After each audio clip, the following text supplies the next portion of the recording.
आधी रात का समय था। एक महिला जिसने भारी लहंगा और कीमती जेवर पहन रखे थे, लंबा घूंघट अपने चेहरे पर टिकाए शमशान भूमि की ओर जा रही थी। शमशान भूमि में पहुंचकर औरत एक घने पेड़ के नीचे पहुंचती है। उस पेड़ की जड़ के पास ही एक पत्थर की मूर्ति रखी हुई नजर आ रही थी, जो किसी देवी या देवता की नहीं बल्कि किसी शैतान की नजर आती थी। उस मूर्ति का सिंदूर से अभिषेक करने के बाद वो औरत वहीं पर आसन लगाकर बैठ जाती है और जमीन पर तंत्र मंत्र का सामान सजाकर आंखें बंद करके कुछ मंत्र पढ़ने लगती है। कुछ देर बाद मंत्र पढ़ने के बाद वो पोटली में से कुछ बाल, कपड़ा और कुछ मखाने के टुकड़े निकालकर जमीन पर रखती है और एक बार फिर से मंत्र पढ़ने लगती है। इतना करने के बाद वो एक मिट्टी के कलश में जलता हुआ कोयला डालकर उस पर कुछ देर पहले अभिमंत्रित किया हुआ सिंदूर, बाल और कपड़ा डालकर कुछ मंत्र पढ़ती है और फिर दोनों हाथों से कलश को हवा में ऊपर उठाने का इशारा करने लगती है। अचानक वह कलश हवा में काफी ऊंचाई पर पहुंच जाता है और तेजी से एक दिशा की ओर बढ़ने लगता है। कलश को शमशान से जाते हुए देखकर वो महिला भयानक हंसी हंसने लगती है।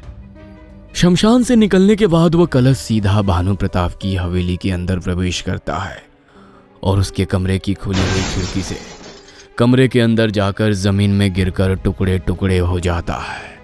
बहुरश्मि पर कमला के साये को देखकर रेवती और ठाकुर भानु प्रताप बहुत डर गए थे। इसलिए जब कमला के शादी के जोड़े को जलाने के बाद जब वो बहुरश्मि का शरीर छोड़कर जाती है तो उसके बाद रेवती और भानु प्रताप गहरी सोच में पड़ जाते हैं। देखो रेवती, ऋतुराज हमारा इकलौता बेटा है। अगर हम इस हवेली में रहेंगे तो कमला का खतरा हमेशा हमारे मन पर बना ही रहेगा। कुल गुरु ने तो कहा कि कमला अब तृप्त होकर जा चुकी है, लेकिन ना जाने क्यों मेरे मन में अभी भी डर बना हुआ है। जिस बात का आपको डर है, मुझे भी इस बात का डर खाए जा रहा है। मेरी मानिए तो इस हवेली को छोड़कर कहीं दूर चलते हैं। कल को हमारे बेटे बहू को कुछ हो गया तो इस हवेली का हम आखिर करेंगे भी क्या? भानु प्रताप और रेवती दोनों मिलकर ये तय करते हैं कि वे लोग अब इस हवेली में नहीं रहेंगे और कहीं दूर जाकर फिर से अपनी दुनिया बसाएंगे। कुछ दिन अपनी हवेली से दूर एक छोटे से घर में बिताने के बाद माँ जी, कहाँ हमारी वो पुश्तैनी हवेली और कहाँ ये 2 कमरे का छोटा सा मकान? मैं जानती हूँ इस मकान में रहने में आपको और बाबूजी को भी बहुत असुविधा हो रही है।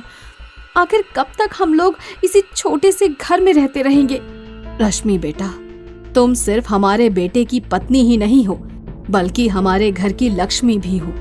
हम तो बहुत घबरा गए थे जब उस कमला ने तुम्हारे शरीर पर कब्जा किया।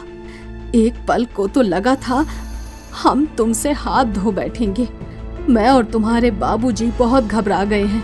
इसीलिए हमने ये तय किया है कि हम लोग उस हवेली को हमेशा हमेशा के लिए छोड़ देंगे। अब कभी वहाँ लौट कर नहीं जाएंगे। कैसी बातें करती हैं माँ जी आप? वो आपकी पुश्तैनी हवेली है। मेरे कारण आप इस हवेली को छोड़ देंगे तो मुझे अच्छा नहीं लगेगा। वैसे भी वो जो भी बला थी, कुल गुरु की कृपा से वो हवेली को और मुझे छोड़कर कब का जा चुकी है। आप और बाबूजी नाहक ही घबरा रहे हैं। मेरी बात मानिए तो वापस अपनी हवेली चलते हैं। वहाँ पर हमारे खेत हैं, जमीन है, पुरखों की हवेली है। इस तरह से अपनी पुश्तैनी धरोहर को खंडहर बनाकर छोड़ देने से हम पुरखों की आत्मा को भी तो दुख पहुँचा रहे हैं ना माँ जी। रश्मि और ऋतुराज के बार बार समझाने पर ठाकुर और रेवती वापस हवेली में लौटने के लिए तैयार हो जाते हैं। देखो रेवती, बच्चों के कहने पर मैं हवेली में लौट जरूर आया हूँ, लेकिन मुझे लगता है कि हमें पहले इस हवेली में शांति के लिए हवन कर लेना चाहिए। हवन पाठ के लिए भानु प्रताप एक पंडित को हवेली में बुलाकर लाता है। हवन की सभी तैयारियां पूरी हो चुकी थी।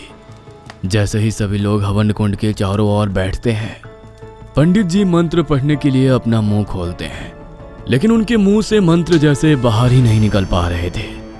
बार बार मंत्र पढ़ने की कोशिश करते हैं, किंतु उनकी जुबान को मानो लकवा मार गया था। किसी भी तरह की आवाज उनके मुंह से बाहर ही नहीं निकल पा रही थी।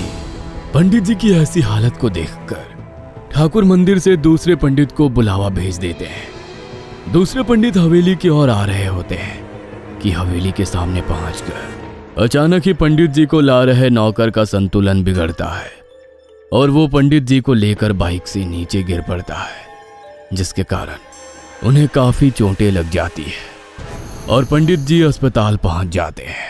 आज का तो लगता है मुहूर्त ही खराब है। जाने दीजिए, पंडित जी स्वस्थ हो जाएं, उसके बाद हम लोग हवन कर लेंगे। ठाकुर और उसका पूरा परिवार वापस से हवेली में लौट आया था। हालांकि उनके मन में एक डर अभी भी बना हुआ था, इसलिए रेवती रश्मि का खास ख्याल रख रही थी।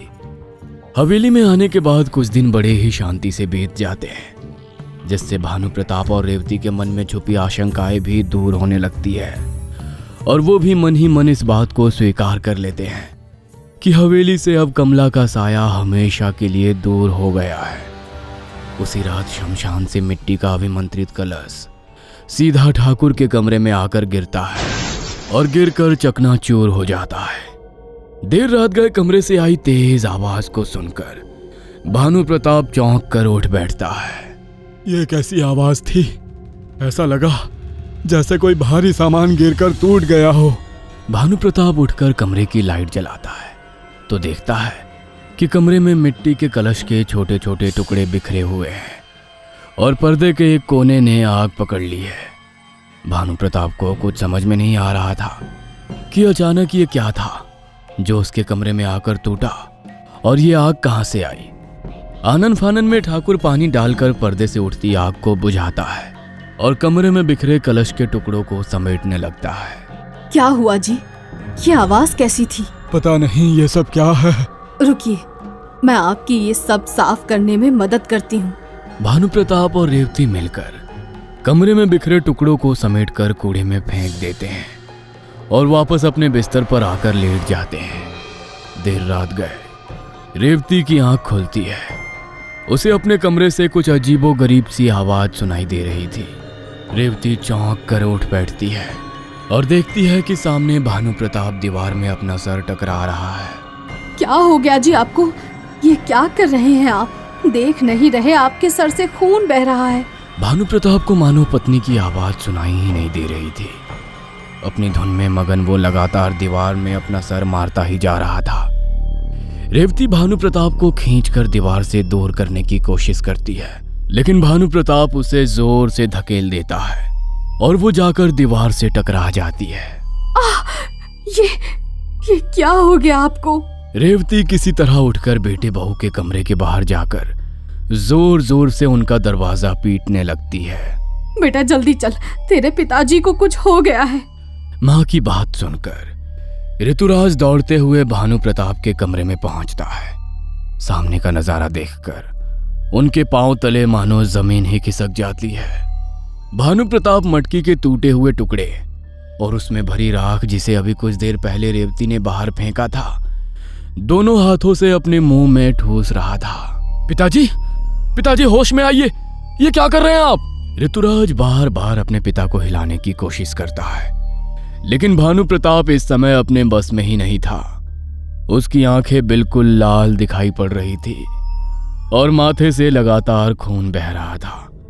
कुछ देर तक मटकी के टुकड़ों को अपने दांतों से चबाने के बाद अचानक वो अपना गला पकड़कर बुरी तरह से चीखने लगता है।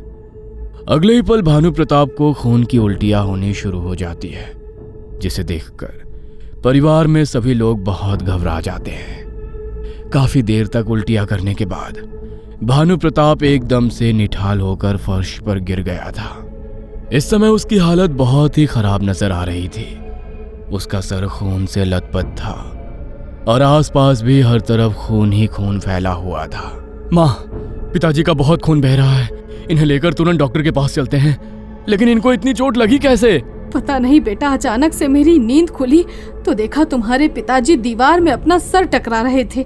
मैंने रोकने की भी कोशिश की तो उन्होंने मुझे दूर धकेल दिया। ये देखो, मेरे सर में भी चोट आई है। माँ, कहीं फिर से वो कमला लौट कर तो नहीं आई ना? शायद इस बार वो पिताजी को परेशान कर रही है। ऋतुराज और रेवती घायल पड़े हुए भानु प्रताप के नजदीक जाने की कोशिश करते हैं। तभी भानु प्रताप झटके से उठ बैठता है और पास ही में पड़े मिट्टी के कलश के एक टुकड़े को हाथ में उठा लेता है और उससे अपनी कलाई को काटने की कोशिश करने लगता है। ठीक है, हम आपके नजदीक नहीं आएंगे। उसको नीचे रख दीजिए, पहले से ही बहुत खून बह रहा है, अब और नहीं। रेवती और ऋतुराज कुछ कदम पीछे खींचते हैं। तभी भानु प्रताप दौड़कर अपने कमरे की खिड़की से नीचे छलांग लगा देता है। एक पल में सब कुछ खत्म हो गया था। पति को अपनी आंखों के सामने इस तरह छलांग लगाते देखकर रेवती मानो सन्न रह गई थी। उसे समझ में नहीं आ रहा था कि एक रात में आखिर ऐसा क्या हो गया भानु प्रताप को कि वो खुद की जान लेने तक पहुंच गया। घर का माहौल बहुत भारी था। भानु प्रताप के अंतिम संस्कार के बाद हवेली में यह पहली रात थी। परिवार में दूर दूर तक के रिश्तेदार जमा थे। अचानक देर रात रेवती चीख चीख कर रोने लगती है। रेवती की चीखों को सुनकर सभी लोग उसके कमरे में जमा हो जाते हैं। रेवती के नाखूनों से लगातार खून बह रहा था। ऐसा लगता था मानो उसने अपने नाखूनों से दीवार को कुरेदने की कोशिश की है, जिसके कारण उसकी उंगलियां और नाखून जख्मी हो गए थे। रेवती बेसूध रोए जा रही थी। मां को इस तरह से देख ऋतुराज बिल्कुल घबरा जाता है और उसे पिछली रात के दृश्य एक के बाद एक अपनी आंखों के सामने नजर आने लगते हैं। कहीं पिताजी की तरह मां को भी कुछ हो गया तो क्या होगा?